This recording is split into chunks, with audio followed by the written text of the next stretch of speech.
It's Sunday night, you're lying in bed scrolling your phone. You should be asleep. You have to wake up in 6 hours, but instead, you're looking at your college roommate's Instagram story. He just bought a house, a nice house, with a 2-car garage and one of those kitchens that has an island in the middle.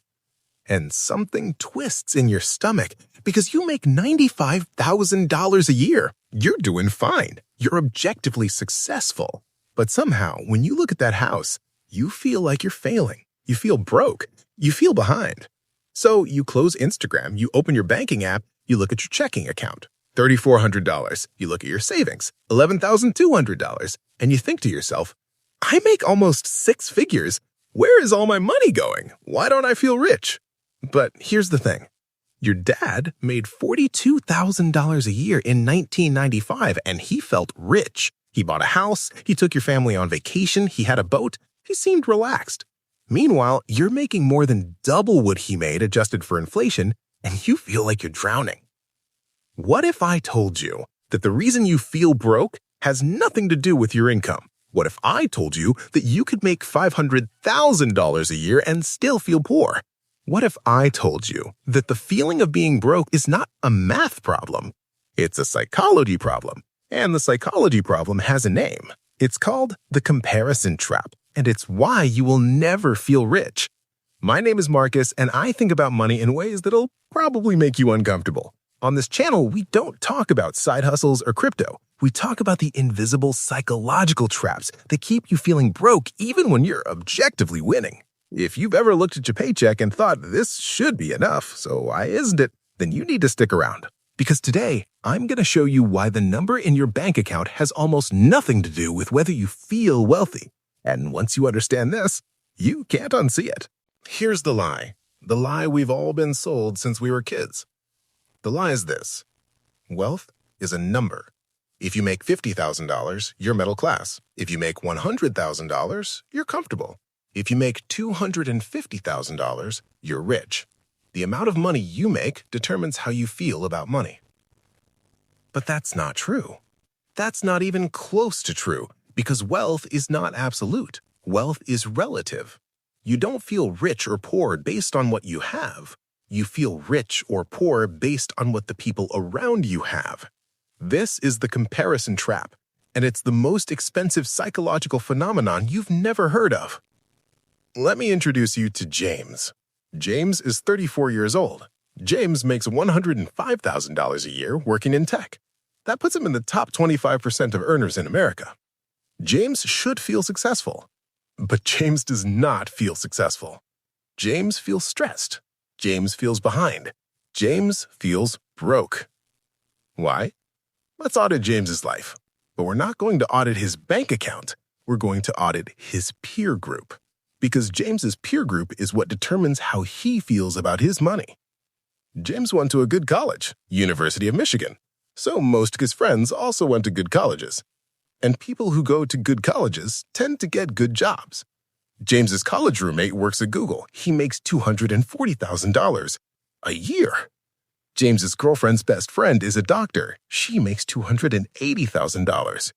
James's neighbor is a consultant. He makes $190,000 and travels in business class.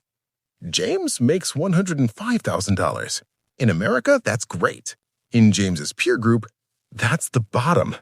James is the broke friend, not because he's actually broke, but because everyone he compares himself to makes more. Now, let's audit James's dad. James's dad is named Robert. Robert is 62. In 1995, when Robert was James's age, Robert made $42,000 a year. Adjusted for inflation, that's about $85,000 in today's money. So James makes $20,000 more than his dad did at the same age. James should feel richer than his dad felt.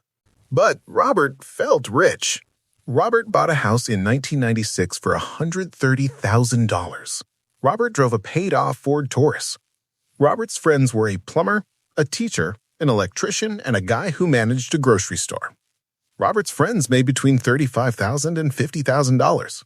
Robert was in the middle. Robert felt normal, and normal felt good. James makes more than Robert, but James feels broker than Robert ever did. Why? Because James' comparison set is completely different. James doesn't compare himself to a plumber. James compares himself to a software engineer at Google. And that comparison is killing him. This is the comparison trap. Your feelings about money have nothing to do with the amount of money you have. Your feelings about money are determined by the gap between what you have and what your reference group has. If you make $60,000 and all your friends make $50,000, you feel rich. If you make $150,000 and all your friends make $200,000, you feel poor. The number doesn't matter. The gap matters. And here's where it gets terrifying. Your reference group is no longer your neighbors. It's no longer the people in your town. Your reference group is now everyone you follow on Instagram, everyone you went to college with, everyone you see on LinkedIn, and everyone the algorithm decides to show you. You're not comparing yourself to 10 people anymore. You're comparing yourself to 10,000 people. And you're not seeing their reality. You're seeing their highlight reel. Your brain doesn't know that the guy posting pictures from Bali is on a credit card vacation that he can't afford. Your brain just knows that he's in Bali and you're in Ohio. Your brain doesn't know that the girl with the new Tesla leased it and is now eating ramen to make the payments.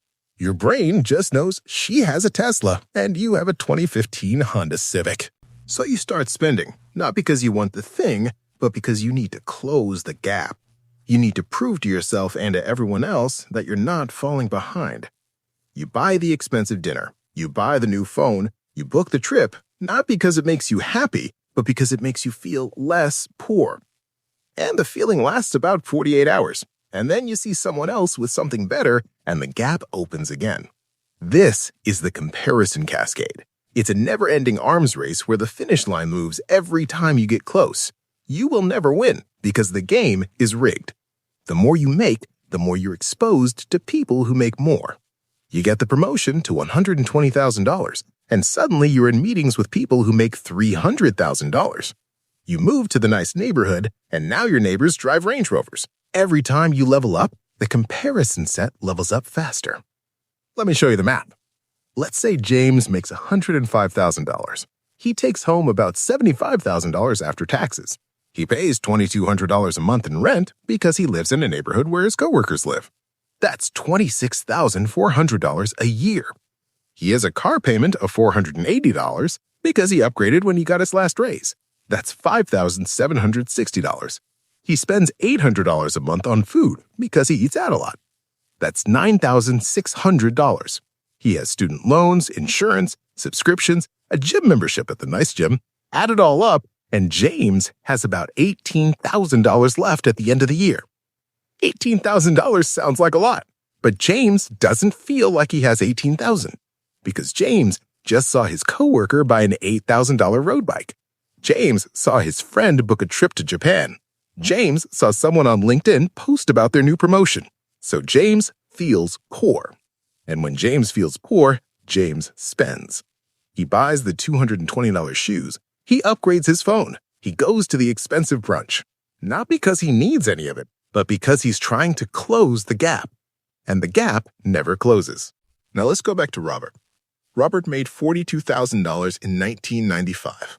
He took home about $34,000. He paid $780 a month for his mortgage. That's $9,360 a year. He drove a paid-off car. He spent $400 a month on groceries because he cooked at home. His friends didn't post about vacations because Instagram didn't exist. Robert's reference group was stable, so Robert felt stable. Robert had $15,000 left over at the end of the year, less than James. But Robert felt richer because Robert wasn't comparing himself to a guy in San Francisco making $400,000. Here's the brutal truth. The comparison trap means that you will never feel wealthy. Ever. No matter how much you make. Because the moment you start making more money, you will be surrounded by people who make even more. You think making $200,000 will make you feel rich? It won't. Because at $200,000, you'll be in rooms with people making $500,000, and you'll feel broke again. There's a study that proves this. Researchers asked people at different income levels, how much money would you need to feel financially secure? People making $30,000 said $50,000. People making $50,000 said $80,000. People making $100,000 said $150,000. People making $200,000 said $350,000. The target always moved. Everyone at every income level felt like they needed about 50% more than they currently had. This is called the hedonic treadmill, and it's why lottery winners go broke. It's why celebrities file for bankruptcy. It's why people making $500,000 a year still feel stressed about money. Because no matter how much you make, your lifestyle and your comparison group will expand to consume it. You're running on a treadmill that speeds up every time you speed up. So, what's the solution? How do you escape the comparison trap? You can't just make more money. That doesn't work. The trap adjusts. You can't just stop caring what people think. That's not realistic. Humans are social creatures. We're wired to compare. The solution is to deliberately choose your comparison group. This is the only way out. You have to consciously decide who you're comparing yourself to. And you have to choose people who make you feel abundant, not inadequate. Unfollow the people on Instagram who make you feel poor. Not because they hate you, but because they're poisoning your reference group. Stop going to the $60 brunch spot where everyone is performing wealth. Delete LinkedIn if you have to. Stop talking about salaries with coworkers. Curate your inputs. And then find a comparison group that makes you feel grateful. Compare yourself to your younger self. 5 years ago, you made $60,000. Now you make $95,000. You're winning. Compare yourself to your grandfather, who never made more than $35,000 in his life and still raised 4 kids. You're winning. The math hasn't changed, but the feeling changes, because the feeling is not about the math. The feeling is about the gap, and you control the gap by controlling the comparison. Here's your homework. This week, I want you to do one thing. Write down your current income, then write down what you made 5 years ago. Look at the difference. That's your progress. That's your win. And then I want you to unfollow 5 people on social media who make you feel inadequate. 5 people who post things that make you feel like you're falling behind. Delete them, not because they're bad people, but because they're inflating your comparison set and robbing you of your peace. The comparison trap is invisible, but now you see it. And once you see it, you can't unsee it. You'll start noticing it everywhere. You'll notice when you're spending money to close a gap. You'll notice when you're feeling poor because of someone else's post. And you'll have the power to stop. If this video changed how you think about money, hit that subscribe button. We're just getting started. Next video, we're talking about the guilt spending trap and why you buy things you don't even want. I'll see you there.